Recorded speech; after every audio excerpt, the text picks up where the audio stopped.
પોરબંદર જિલ્લામાં 4 સ્થળોએ યોગ સમર કેમ્પનો પ્રારંભ થયો છે, જેમાં 430 બાળકો ઉત્સાહભેર જોડાયા છે.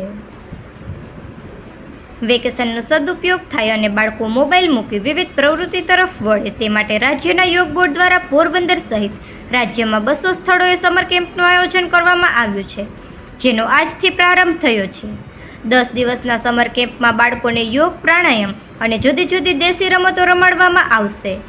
શહેરની ડૉક્ટર વી.આર. ગોઢાણીયા મહિલા કોલેજ, ચમ સ્કૂલ, આર્ય સમાજ અને રાણાવાવમાં ખોજાખાના એમ 4 સ્થળોએ આ કેમ્પનો પ્રારંભ કરાયો છે.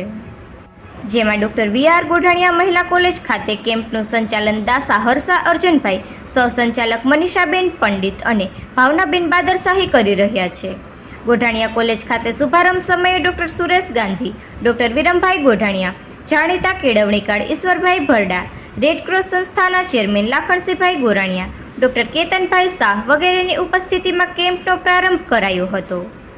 ચમ સ્કૂલ ખાતે પ્રિન્સિપલ સુનૈનાબેન ડોગર, સમર કેમ્પના સંચાલક ગોરધનભાઈ ચાવડા, સહસંચાલક મહેશભાઈ મોતીવરસ, અંજલિબેન ગંધ્રોકિયા અને આર્ય સમાજ ખાતે સંચાલક સુનિલભાઈ ડાકી, સહસંચાલક મીરાબેન પંડ્યા, વિશ્વાબેન, ધનજીભાઈ આર્ય, કાંતિભાઈ જોંગી, સુરેશભાઈ જોંગી, હરનારાયણસિંહ, ગગનભાઈ કુહાડા, હીરાભાઈ ખોરાવા, નીતિનભાઈ શાસ્ત્રી, ઋષિ શાસ્ત્રી, જ્યારે રાણાવાવ ખોજાખાના ખાતે સંચાલક નફીસાબેન ઢાલાની, સહસંચાલક ખીમાભાઈ મારુ, યોગ કોચ નીલમબેન સોરઠિયા વગેરે ઉપસ્થિત રહ્યા હતા. સવારના 7 થી 9 સુધી કેમ્પ યોજાશે, જેમાં 1 કલાક બાળકોને યોગ, પ્રાણાયામ કરાવવામાં આવશે. ત્યારબાદ 1 કલાક જૂનવાણી રમતો રમાડવામાં આવશે. દરરોજ બાળકોને પૌષ્ટિક નાસ્તો અને એનર્જી ડ્રિંક પણ આપવામાં આવશે. આ કેમ્પ તારીખ 29 સુધી ચાલશે.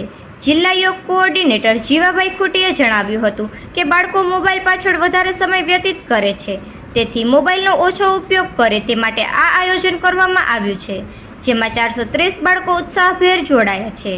બાળકોમાં શારીરિક અને બૌદ્ધિક વિકાસ થાય, સાથે સંસ્કારોનું સિંચન થાય તેવા આશયથી સમર કેમ્પનું આયોજન કરવામાં આવ્યું છે. નિપુલ પોપટ, પોરબંદર ટાઈમ્સ.